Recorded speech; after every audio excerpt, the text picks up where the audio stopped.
But you are a bad boy Yardie. And bad boy Yardies are supposed to know how to get rid of bodies.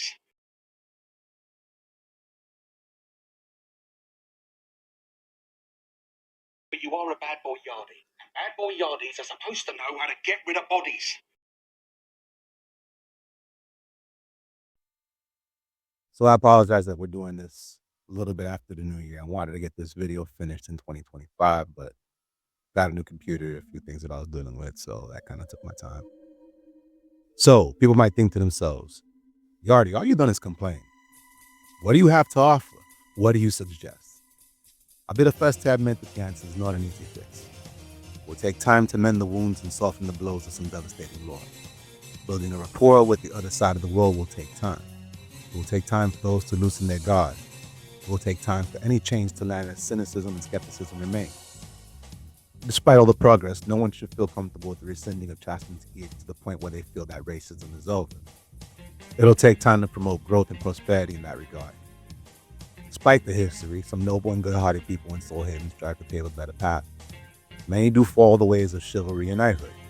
Many are kind-hearted people who have done their part to shed the stigma of the evil empire. Valor has some great characters there, and efforts of previous stories like Fable with the Fortress, Shining Lights, and Whipping Wednesdays are enjoyable with fine hosts and wonderful people. And whether people want to admit it or not, and I'm being biased because of connections and so on, the Scandal Storytime has offered another perspective of a Valorian soldier who may believe in a different approach to establishing relations. They are all beneficial and remarkable. But despite that, the animosity remains, sown by decades of players and crafted mechanical shunning that takes a bit more to undo. So, where do we go from here? The question transcends the game. We see this in our media. I appreciate media that has altered manners to reflect our world today. In the Marvel Cinematic Universe, I embrace Heimdall as a person of color. I embrace many of the changes to much of our media, but I also understand the problems that arise. Purists, and I say that respectfully, wish to keep the story as they envisioned it, as written in the books. Some people took offense to Hugh Jackman's casting as Wolverine because he wasn't 5'3" like the superheroes in the comics. And we often feel some sort of way when a character or a scene in a movie misaligns with the book. Add social pressures from a woke agenda, and actors who possess the qualifications receive backlash from those same purists. Worse, the actors in studios react with chants of racism and sexism if the performance does not meet expectations, or the backlash becomes unbearable. So instead of both sides enjoying a piece of art, the efforts die to scrutiny. I imagine this is a fear for some Gemstone purists, as the game does serve as an escape from reality. When that escape borrows and reflects reality, it can cause problems. I believe the solution to a more fruitful, prosperous Elanthia with robust storytelling possibilities should check the following boxes. 1. It should stay true to lore. Player characters and NPCs alike can formulate their own worldviews, principles, and beliefs, but they should be recognized for going against standard, making them outliers and, most importantly, unique characters with their own beliefs and worldviews. 2. There should be motifs and themes that address these topics. Contrary to popular belief, I don't necessarily wish for storytelling to connect to real-world issues, as Elanthia does as its own step of moralities, but stories should not shy away from complex topics. 3. Stories should look towards the future instead of retconning the past. Overcorrecting lore to sanitize cultures, races, religions, and major events is problematic at best and insulting at worst. 4. They should allow for player buy-in. 5. There should be player agency to affect change or to refute it. 6. GMs should address the stories and nothing else. They should not attempt to lecture character viewpoints and thoughts, nor should they take sides, especially on Discord. They definitely should not tell the intended outcome, at least not until the story is over. If players mess up that outcome, and if things go a different direction, that's on them. And 7, there should be meaningful consequence. When I wrote this years ago, I had 3 possible avenues in which we could go. They were all attempts to solve the issue while pointing out the flaws in those approaches. Since then, it's grown a bit more. There have been actions committed by GMs that have addressed some of these issues. I will use an ambiance and a scenario from the eyes of a non-citizen, Yardie, to present a viewpoint that might be missed and offer ways for everyone to get what they wish. Some of these things have been implemented in those years, in some way, shape, or form. But truthfully, uniformity is lacking. Here are some of the changes that can be made. Number 1, revert back to the blatant derogatory nature with slurs, put-downs, and bigotry that ran rampant in the past. 2, erase it all by removing mean ambiance and put-downs from NPCs and PCs alike. 3, make additions, asterisks, and insertions in that history to provide opportunities to explore or avoid racial tensions to soften the blow of the racism that has happened in the past. And 4, use writing to illustrate the changing world, creating an organic struggle that indicates the long, daunting work of making community repairs and the conflicts that arise from it, and the roadblocks of character and culture that might fight to alter or even preserve those worldviews. To illustrate this point, I will present a typical scenario that Yardie and other non-citizens may have encountered. The ambient I will use was last seen in King's Court. It's been changed since. Undeniably, the ambient was racially charged. Finally, I will illustrate a reaction to said scenario, followed by the reaction of players around him. Using that, I will then get into the different avenues that the game can go and illustrate how they will meld with the atmosphere created and the problems that are to occur. Here's the scenario. Yardie enters King's Court. Something is set to take place around 9/11. He runs into a few Valorian friends who exchange greetings, and they're rather pleased to see him there. Small talk is made, and others begin to file in. Yardie, the Faendril, feels like relations here are improving, that there's a sense of safety and security. He feels welcomed. Then he sees the following. A casually dressed dark elf attempts to make his way through a group of off-duty soldiers who fix him with cold stares and refuse to move out of his way. He bounces off of more than one shoulder before squeezing through the group, looking rather harassed. Yardie comments, "Hey, did anyone see that?" Silence. No one responds. No one addresses the issue, or him. They go about their business as usual. Now, as stated before, there's no doubt that this ambient is racially charged. We have a dark elf going about his way and a group of off-duty soldiers who take issue with his presence there. You have a Faendril witness this in this unfamiliar town, given the history and the many issues that have occurred. The Valorians around them, players and NPCs alike, are either A, they notice it but say nothing, or B, do not notice. Yardie now feels that maybe he isn't so welcome here after all. Maybe his friends accept this behavior. Perhaps this is all a front. Now, before I continue, I want to address 2 comments that are sure to come. And I've heard these comments before. Comment 1. Natives overlook ambiance, especially if we see them one too many times. This might be true, but an ambient is a new experience to someone unfamiliar with the town and often gives a sense of identity to the location. They usually set the atmosphere and give a general impression of the world around them. Nothing was gracious about that ambient. It was meant to identify dark elves as targets, probably due to their history. While the understanding is acceptable, the contrast between the player characters and the environment is not. Either the player characters see this regularly and do not care, which is terrible, or they've just tuned it out, which is worse. Comment 2. That ambient reflects the history and the lore. That lore is in the past and therefore isn't a reflection of what other characters feel in the present. This might be true, but when you have player characters trying to engage with people and establish an inviting nature and a progressive nature to cover lore, both in and out of character, sites like this create cynicism and doubt in their actions. Remember, some people have been playing for decades, so it's possible to have that same confusion given the history. This is the ebb and flow, the good and bad of each race and culture. And if players and player characters are okay with it, then there's no need to deny its existence. By the way, I don't want to just single out Tavalor. This actually happened in the Palestra trials with one of the NPCs referring to some of the humans as reindeers. And one of the players voiced their issues with this out of character on Discord.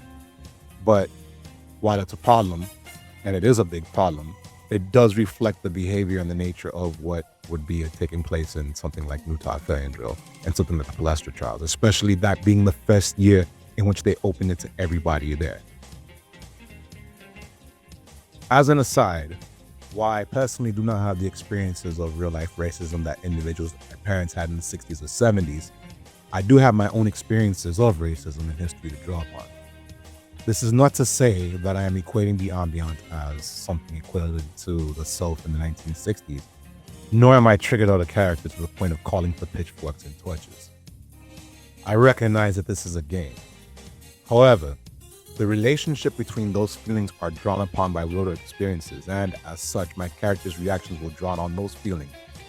No different from how an actor uses relatable trauma to get into character. In short, I, the player, recognize that racism is part of the game.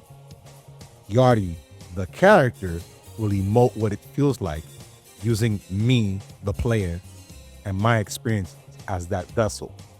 For I know what racial ire and disharmony feels like. This is the consequence of an investment in our characters, which many, if not all of us, have. In the same way, for other players who have endured such treatment, said ambient scenario creates an awkwardness that is hard to defend and adds to confusion that contradicts the intentions of establishing the town as an inviting place. And so, with that in mind, what are our possible avenues here? Let's start with option 1. Remove the changes made and go back to the previous displays of overt racism. Double down on the name calling and the slurs and the vitriol. So say it. Say what? Say the word you want to say. I'm not saying that I want to say it. I'm just saying that I can't. Sure you can. Say it. Say it right now. I will say it with you. Okay, this is hypocritical. You know we can't. Sure you can. This is America. Both of you. Say it. All right, I think we can move on. Why move on when you want to say it? Both of you want to say it. Huh? You might be thinking, yo, Yardie, you bugging, but I'm totally serious. It's not the direction that I want the game to go, let's be clear on that. But it is a realistic choice. This option would be in line to the lore. Those who wanted the unique place that belonged to them would get their desires. For the people that are like, it's just a game, yo, we playing it now. But those same people would have to accept the consequences of that viewpoint. You're not going to be able to erase that stigma. Those characters that have bad experiences are going to keep that to heart. In fact, a lot of the comments that I had in the last 2 videos have expressed bad histories and their characters not going to those places anymore. And that history will be used against you. It was the crutch used by many an Ice Meal during the Winter War saga. And people hated the blemishes used against them. They hated that history thrown back in their face. But that's the consequence of lore. This would also lead to characters and players just avoiding interaction in that part of the world. Merchanting wouldn't matter because they could just go to Miss Harbor if they're premium, and they would just go to another city that will treat them better, and they'll just avoid that monetary hit. They would also be less inclined to visit for events such as Festival of the Fallen, and other events. So the citizens would get their unique feel, their way of life would be preserved, but it would be at the cost of losing numbers for a robust, eager population. And those issues would remain stagnant and ignored, which would continue to upset that chunk of player base. So, getting back to the ambient, it would fit the theme of valor. Some Valorian players would wish to preserve their old ways, would accept this viewpoint, and Valorians and non-Valorians would despise the stuff, would harbor ill wills in that character, and just avoid it altogether. It's not a good fix, and that's what got us here in the first place. For the people that are constantly saying it's just a game, here's the thing. It is just a game, and those players and characters are going to play it. Yardie, the character, does not deal with racism. He does not tolerate racism. He does not like racism. Therefore, if a character is being racist, he'll try to use logic and reasoning to teach them, well, stop being racist. If racial animosity from that character persists, Yardie will just avoid them altogether. For the players that are constantly saying, it's just a game and we're just playing the game as it is, that's fine. But characters are going to be characters and they're going to respond in kind. My character is not going to deal with you. And for those people that want to play the game, and are mad that they feel that they can't interact with others, well, how's that racism working out for you? I bet it ain't working out too well, is it? You might have your same like-minded people that will go with it, but understand that that behavior does lead to consequences. Option 2, erase it all. This has already occurred in some places. A lot of places in the East have erased a lot of the negative ones, and they have been replaced with much more positive and much more pro-East cities to make it much more inviting. Some derogatory terms like darky and ambiance showing terrible atrocities have been removed. The bad things have been wiped out, and out of sight is out of mind, right? Well, not exactly. First, the more polite, more cheerful, more pro-East viewpoint doesn't erase some of the stigma and doesn't erase some of the racism from the past. No matter how cordial a person might be, the focal point for non-citizen would be the things that they've seen in the past. Tone doesn't matter to them. Arguments about things have changed doesn't matter to them. Second, you have the lore, which in truth is the truth that illustrates all these things. While the game has been out for a few decades, some of the hostility has been going on for centuries, even millennia. While the ambience are removed, the lore continues to reinforce the truth. Therefore, the location is sanitized for the sake of the player and for the players living in that city, even at the character's expense, to provide an acceptable scene in a place where the truth might be the opposite. But something worse happens in the process. Those players who wish to keep the unique nature of their city, to keep the past, as harsh it might have been to other people, now begin to lash out against these changes. They feel a disrespect to the lore, placating to those who wish a fantasy game to reflect the modern world. These are some of the same criticisms made when modern media diversifies a show's cast. This creates camps, dividing lines and sides filled with hostility towards the other, and accusations take flight. Then the mudslinging exaggerations and resentments occur. Trust me, I am dealing with my fair share for even having an opinion. And when those topics arise, I'm not even the one to bring up the racial issues, only to offer my opinion, at least until this video essay. To the people who feel like their fantasy world is slipping away, I say this: you're right to feel that way. In your eyes, things like papers and exclusions from bars and perhaps even elven handmaidens provided a flavor that you chose to adopt when you picked your character in what was ultimately a game. And so, I understand why many wish to preserve and even covet these qualities. They offer something that no place in Elanthia offers and give you a feel of home. In that, I am not your enemy. I can understand the uniqueness and the whimsical nature in things like a tower in which non-members who try to go inside can be put in prison, or bars that do not allow other races to enter. That might give you the flavor unique to those places and living there. What I take issue with is the defense provided. To say it doesn't exist in a wealth of lore that says the contrary is a flat-out lie. To sweep it under the rug is dismissive. Protesting the in-game negativity that comes from these choices, which ironically is often the argument made against my position, is to create your sandbox. And trust me, this game has a lot of sandboxes created in little pockets and silos and so on.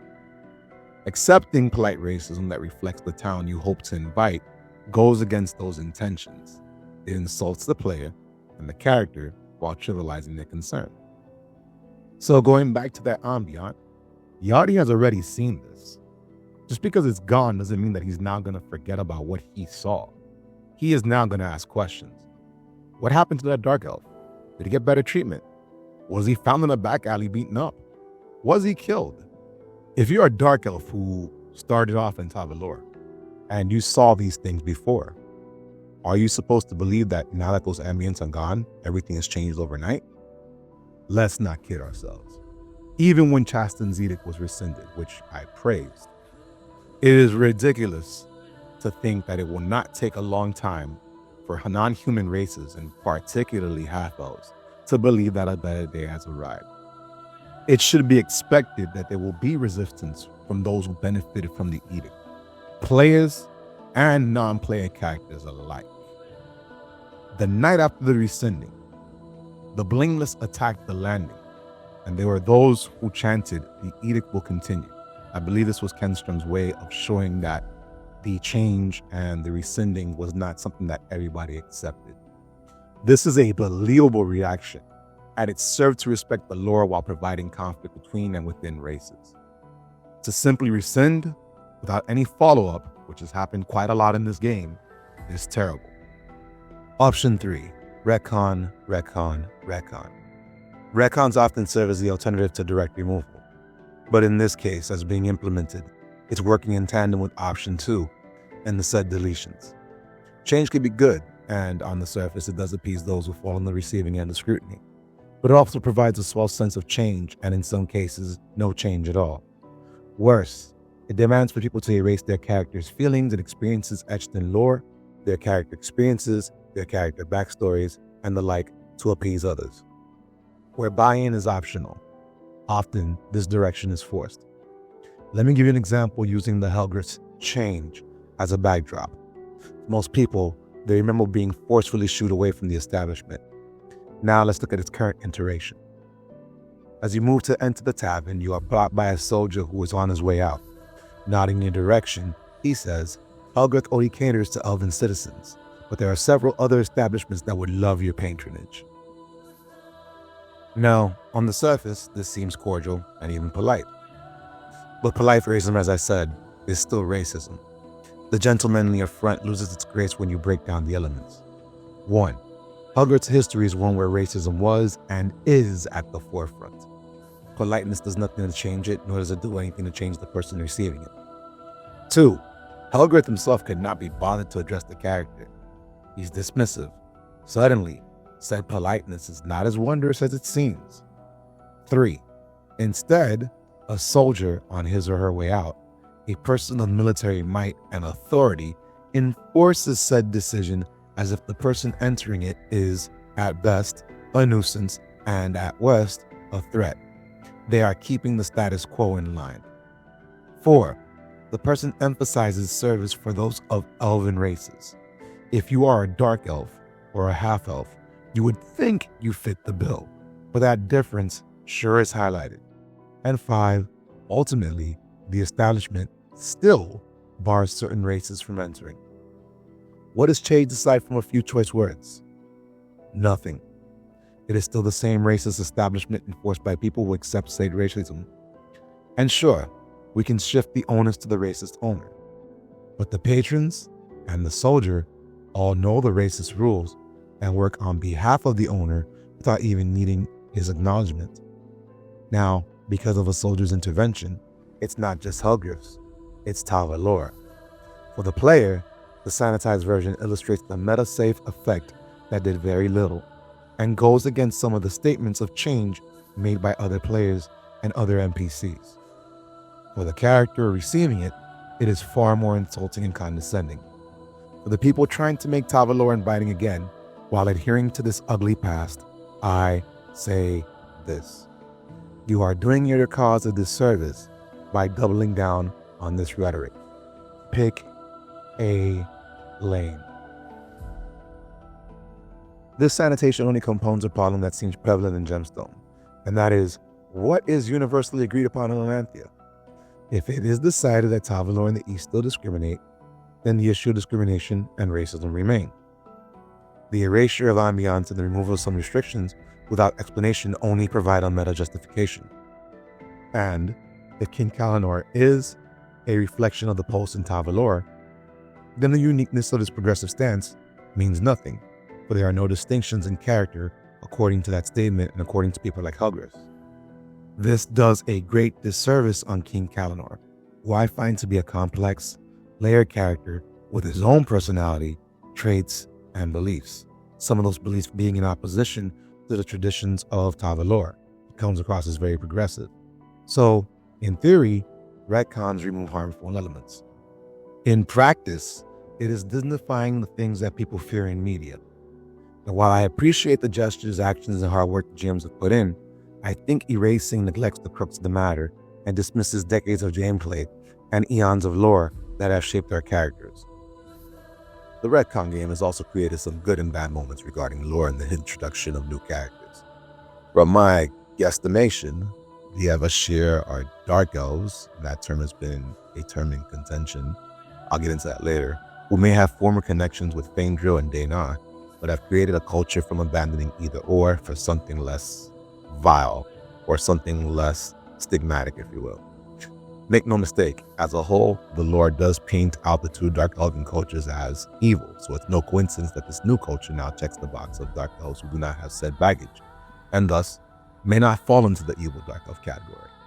So it's a way out into a culture with a newly established history, one that came at the cost of Feindril and Dana history. So now all of a sudden, the Feindril suddenly knew this culture and has always known this culture, and they once attempted to invade them, but they lost. Now the Danar history comes after this newly founded group. And it's not just the Danar. Some have questioned the Keteni and their futurist and their progressive movements looking at the future, kind of pushing aside all the trials and tribulations that the Elatoi have gone through. And this has been something that's been quite confusing for people that have played Elatoi, considering the history with the Kiorman, who are still alive and well to this day, especially with their emergence in the Hive. I imagine it's possible for a group like that to exist and just be like, hey, we'll put this in the past and focus on the future. But then, again, it tends to come at a curious retcon to recent trauma. But I guess I'll hold my tongue in that regard and see what happens. There's a lot to explore there. But these new additions are not all doom and gloom there.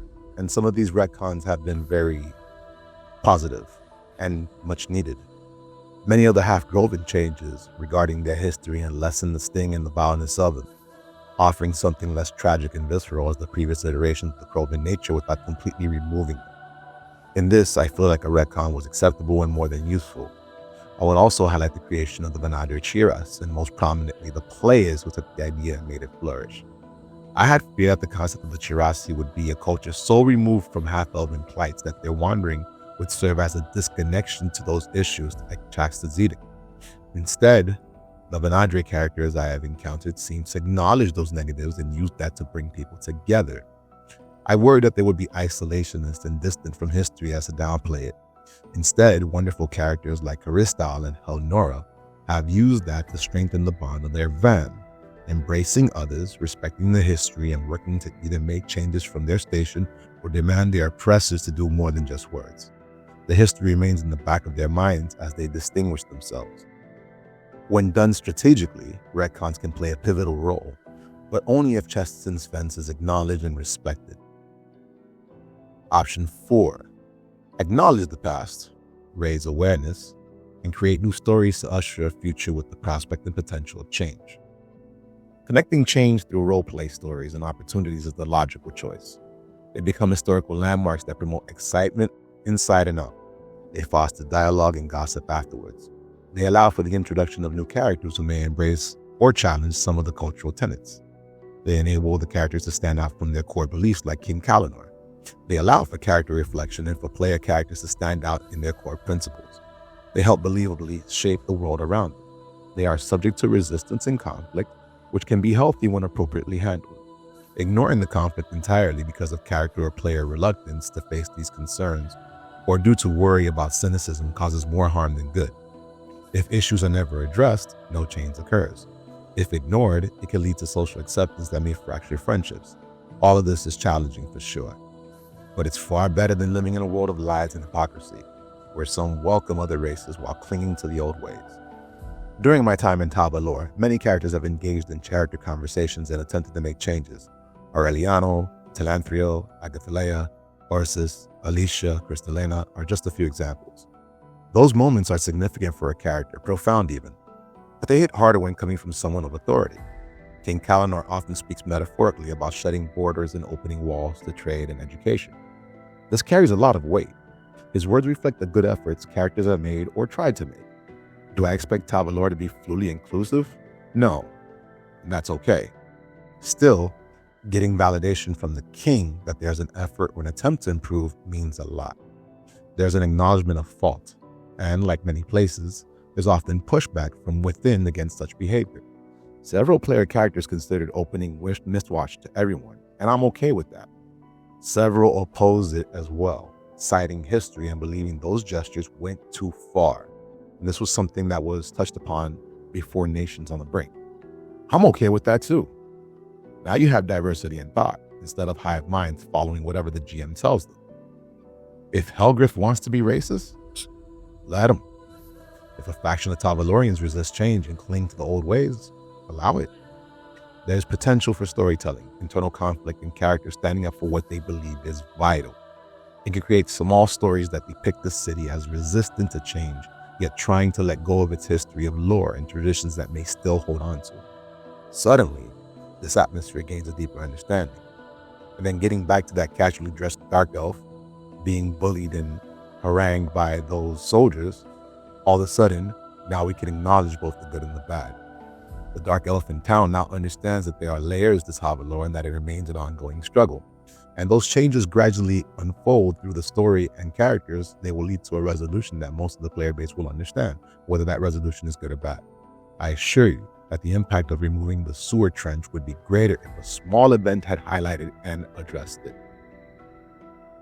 And here's the kicker. There are recent examples of this. Kenstrom did point this out, as I said, the day after the edict was rescinded. And for all the flaws in North by Northwest, there was one shining example of how great this could be as depicted in Act 1. Situation goes like this. Ushering in the refugees in need, the barony sought to claim the land that, on paper, belonged to them. This was the land outside Winter's Landing. Some in the landing and many other occupants around those marked areas took offense to this encroachment. Before the Reavers stepped into this, the Obsidian Tower, represented by Arceus, took offense to this, as their tower fell upon the marked area. Elidal, who was set to lead the barony, provided the Obsidian Tower a fair choice.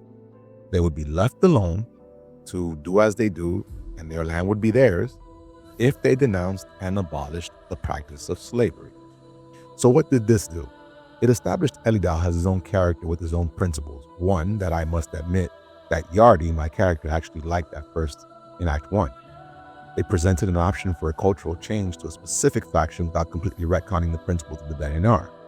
It allowed Arceus to challenge some of the history by implying that the slaves acquired came from groups including the Empire, and it gave the Tower agency to take in the information, discuss, roleplay, vote, and decide. In the end, the Tower said no. But this is an example of robust roleplay that offered challenge, conflict, and consequence, both good and bad. No lecturing out of character, just a dilemma and agency to address with possible outcomes. I loved this, and it made Yardie a sympathizer of Elidal despite opposing the encroachment. Of course, the later chapters ruined that, but that is what I believe Kenstrom might have been going for. I also heard GM Castle discuss plans that might lead to partial citizenship. We've already seen this with the gnomes. Cletus, who was there at that meeting, proposed a solution. Make other races eligible for partial citizenship by requiring them to enlist a non-elven company. Make the leader of said military company a Valor Elf. That could be its own story. What do you have? Involvement. You have a road for those who feel strongly for Tavalor to defend it and prove their loyalty despite their race. From what I've seen of GM Castle's work, the Green Gate Gnome situation, along with Mistwatch, has been an effort to branch out and quell its Valorian-only worldview slowly. And to that I say, well done. I still believe the Green Gaia could show some urgency and investment instead of just being saved, and it did come across as very much the elven savior trope to a culture that is supposed to be more than adept at dealing with nature. Still, I have enjoyed seeing that play out.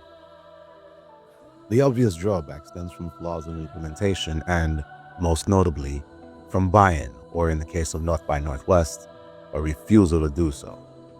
If players do not want any prospect of challenge to their established sandbox, they will coordinate, collaborate, and conspire to thwart any attempts and won't even bother to engage.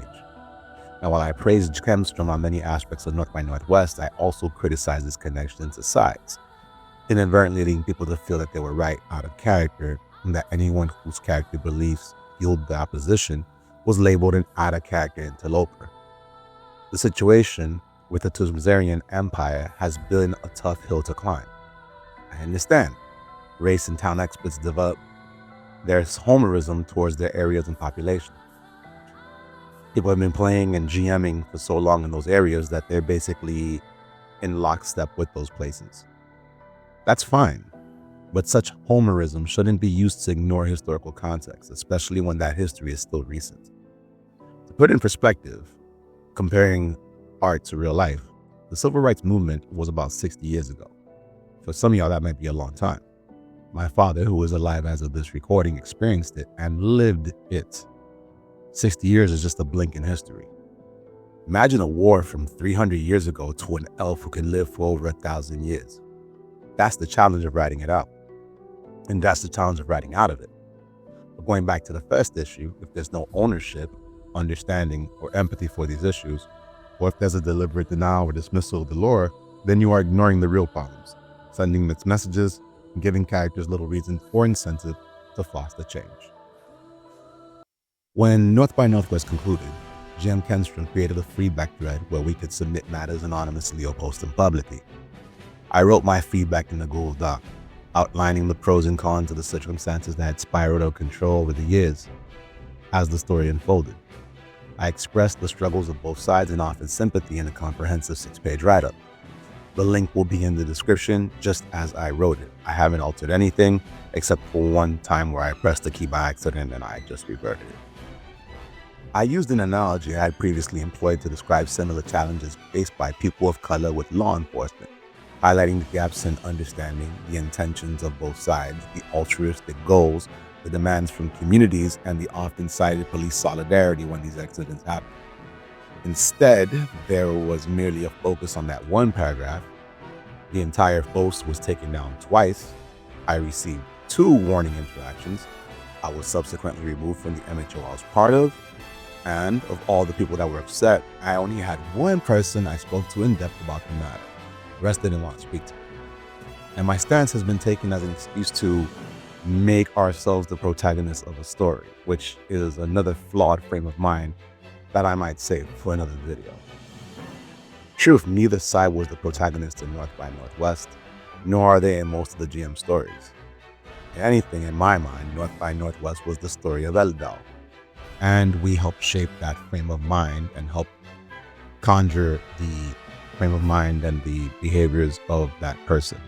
He basically reacted to all of us. That's my take on it. I see it. I want to make something abundantly clear. I am sorry that my words hurt, but I am not sorry for what I said. But they were based on truth and lived experiences. And the reaction to my statements and the bastardization that followed was slanderous at best. But most importantly, the irony was not lost on me that the actions taken to twist my statement only emulated real-world dissenters who wanted change. There's a difference between pointing out law enforcement solidarity and the thin blue line and having that twisted to mean that they are police shooting minorities and getting away with it. Then again, there was some guy in the real world who talked about police brutality, and that got twisted into disrespecting to the flag. Now, I'm not saying I'm anything like that, not even close. But the playbook is similar, and it's not unique. It's happened in the past, it'll happen in the future. It's why, when I was messaged about the possibility of my removal from the MHO, I knew in advance, and I accept the consequences of it. And to those people who use it to slander me again, I am sure I could earn said scrutiny from other things that I am done. I found this to be low, along with other comments. If this part offends you, good. This one is at least done. But please take into consideration those who have lived these experiences and expressed these concerns. If that is like changing the age of an Arcadi to be older because it had a bad look, or changing one of the drunkards pulling someone into a house Ebengate are lauded, and in truth, they should be lauded, then take a moment to digest the content and ask questions and engage in honest dialogue instead of using that to box out others. I was rather careful with my words and even consulted law enforcement to address this point as I wrote it, showing reverence to their struggle. Perhaps I can go into the George Floyd situation and what my boss, who was a cop at the time, did in solidarity for another employee of color and myself. We don't have to be friends. I've lost quite a bit of friends in this. But you know what? I'll let Jesse Williams just conclude this part for me. He says it best anyway. And let's get a couple things straight. Just a little side note.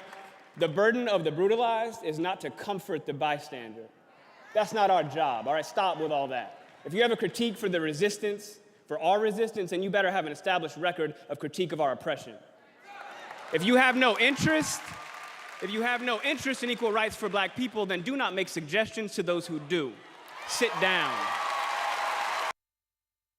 Oh, consider this part a editor's note, if you will. Just when I thought I was done with this part, I took a look at the story involving the Fang drill and the missing cholesterol, and I went into talk to one of the PCs there, or rather the NPCs there, and use the drop down things to ask questions and so on. And I'm just gonna post up some of the comments here because this is where a lot of the mixed messaging and the there's no racism thing has kind of manifested. And it's funny that even recently this problem still exists. It's kind of funny that you have all these comments that are pretty vulgar and pretty messed up by these NPCs, which in truth about the Empire is probably far worse than anything the Black Thorn said. But that's not really taken into anything. I mean, to be fair, I'm not on Gemstone Discord, but I don't really hear anybody making a big stink out of it in the other avenues that I know of. And yet, when we spoke about these things and didn't even hit it that hard, it was, oh, look how racist everything's being, and they're using this against us, and we don't like this crutch, and all of a sudden, it's this, that, and the third.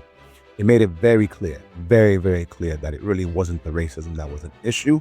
It was really the people that were on the other side of said conflict that was the issue. And like I said, if you really want to be a person that battles these racial issues, then hey, you got to be on it throughout or not. It can't be, oh, we don't like it when it's this person, but when it's a GM doing it or when it's an NPC doing it, that's fine because, oh, it's NPC and we'll just follow whatever a GM says. Seeing this kind of disgusted, and not because of what it said. In fact, I think it's actually more accurate and I like it. What I have a problem with is how something like that could be busted out and all of a sudden, no one wants to say anything about it. All those complaints about, we don't want to deal with the racism and all that stuff in the game. Ain't nobody talking about that now. So this is the issue that I'm having. This kind of encapsulates the part 1 and part 2 of my video. These are the final thoughts of the Panicky Phantom on this. Do I think Gemstone 4 is racist out of character? Well, I really can't speak for the people that play this game and people that are the devs and whatever. But just my observation, I just don't think they know any better. But I don't think it's something that's deliberate. At least I hope I don't think it is. I'm not naive enough to pretend that there's no racism in out of character. I've seen and experienced it on both sides. I know some who have used the game to project their vices onto others. I'm aware of some incidents that have happened out of character to justify in-character behavior, but overall, no. And I believe Gemstone, like many stories, relied on old tropes and cliches to depict animosity and tension toward cultures. They used the familiar tactic of stark physical features to reflect terrain and attributes, as well as to highlight differences that make characters skilled in some areas and lacking in others. Often people mistake racial writing for a lack of familiarity or for a familiar story beat that simplifies plot development. Sometimes this approach is practical and an easy way to create conflict and tension. Do I think the GMs are racist? No. Developers? No. As a whole, I don't think it's as any more racist than the most of the media that I've seen on TV and music and so on. But Gemstone 4 got a little bit too comfortable. Darky and Dirt Elves, racist bar, slavery, mutton, mongrel, shooting arrows off the top of Dark Elves, half-elf concentration camps? Yo, these are low-hanging fruit drawn from real-world familiarity. How else would one explain many of these findings? How else would anyone explain these ambiance? How else would one explain some of the venom spewed at specific cultures? Instead of creating their own words like Baldur's Gate and Triangle Strategy and other games, you guys decided to just take from real world things and put it in the game. Didn't even create your own words. Someone had to have come up with the idea, written it down, and had quality checked it for approval. Yikes. There's always the excuse of it's just a game. Well, if it's just a game, then you need to share the good and the bad. You can't use that excuse when something doesn't affect you and then feign outrage when you're the recipient of said vitriol. Want to hold on to the racist angst? Go for it, but don't complain when it's tight against you. Own it. It is absolutely ridiculous to offer defenses of these glaring issues, claim that those who take issue of what they are projecting, and then follow up with, it's just a game. Pick a lane. When all else fails, the final tactic tends to be disparaging the person making the complaint. You've kind of seen this in some of the comments with someone talking about the name Yardie being a slur.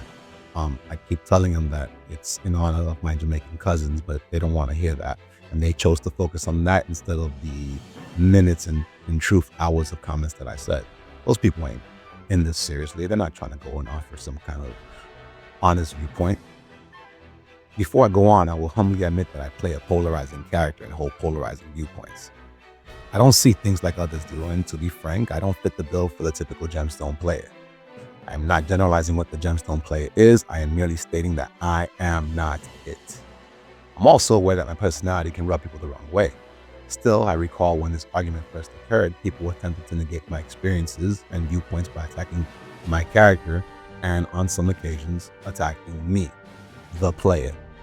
This, sadly, is also part of the playbook for racial discussions. I can tell you that I play a character and work on coming across as non-threatening. That's something that I have to emulate in real life, not being the big boogeyman when I'm near somebody.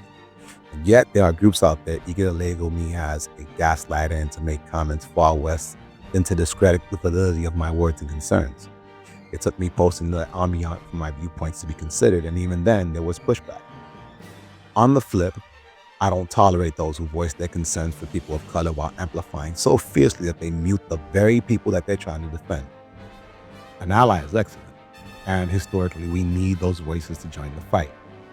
Truthfully, however, those voices have driven their points so frequently, ineffectively, and sometimes insultingly that it causes those who should listen to turn away out of spite. Ultimately, the person most affected is the person of color. I say this bluntly. We welcome an ally. We're not looking for a savior. This is the difficulty of racial conversation. Timing is everything.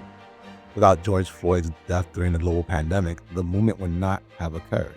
And in turn, the pushback does not happen. Until there is a willingness to see the ugly truth and honestly learn and grow, these problems will continue. Actually, they're continuing now. And it's a crying shame. I don't want any other people to leave the game for these reasons. I don't want others to shy away from players who mean well because of the banners they carry and what they might represent for them. I think the community aspect, while imperfect, has a solid group of players who care and want to fit in. But you will not foster growth if there's no honesty at the heart of the matter. I began my argument on September 18, 2022, a day before the Palestra trials, saying that I dealt with racism in real life. I'm aware of what it feels like and looks like. Y'all can't crack me, and I mean that. None of this will break me. But this video, this essay, was never about me. It was about peers, characters, and players of color and other minorities who felt the same way, would not say something in this capacity, or have tried to and walked away because of the obstacles mentioned above. What kind of person would I be if I accepted that all as well, simply because my character had been blessed with many opportunities? I know it's a flaw, but I speak my mind with something extra. The problem has irked me for a long time, and if my words reach one person, change their mind, or even provide a glimpse of insight, I have done my job. I have peers worried that doing this might tarnish my reputation. Oh, trust me, I've harmed myself in some groups and said boxing out does occur overtly in some places, and backhanded conversations and whispers in others in Discord channels. Or maybe that's just a figment of my imagination. Wink, wink. My mentioning of the essay has been a meme for some clicks. Oh, by the way, those that clicks, hey, you can put down your timers for when this thing's gonna come out. It's finally done. I doubt my words will ever reach them based on the messenger. If I get dealt with, I get dealt with. I'm no martyr. I'm no saint. I have many flaws and issues, subscriptions at this point. But I empathize with my fellow people, and I just want a better path grounded in logic and reason. To those who have my back since day one, thank you. To those that find me insufferable, I guess I'll try to do better. I repeat, for those who made fun of me behind closed doors or view my vociferous nature on this topic as gaslighting, yo, this was never about me. This is for those who may not be minorities but play characters in these predicaments, who believe the examples of bigotry are too far and think they are too on the nose with their descriptions. This was for friends who have left the game and brothers who have left the game, and those who may not share my persistence but voice my concerns. This is for future players who may shy away from delving further, given how far the circumstances have gone. It's for my daughter, Ellie, love you baby, or any else's child who may play this game someday and have to deal with similar or worse scenarios. You can dislike me all you want, but to dismiss the content of my message and the complaints of others because of that dislike is reprehensible. Be better. And to the GMs, devs, Wyram, Milax, and anyone crafting stories, head and strum that loves V2, bro. I don't want you to shy away from your writing chops and storytelling. You can use these dark lore points to illustrate the long, challenging, and ugly part of change. Create factions, formulate hard choices. Do what you do. We love it. Some voices know these experiences. They have lived them. Please, listen to them. Open your ears and hearts and allow them to give you the insight that you can use to make your storytelling deeper, the conflicts more profound, and the hopeful resolutions realistic, valid, and poignant, with themes that can help fashion a better Elanthia. I'll close with the comment I sent before I left the MHO, or rather before I was to be removed. Cheers.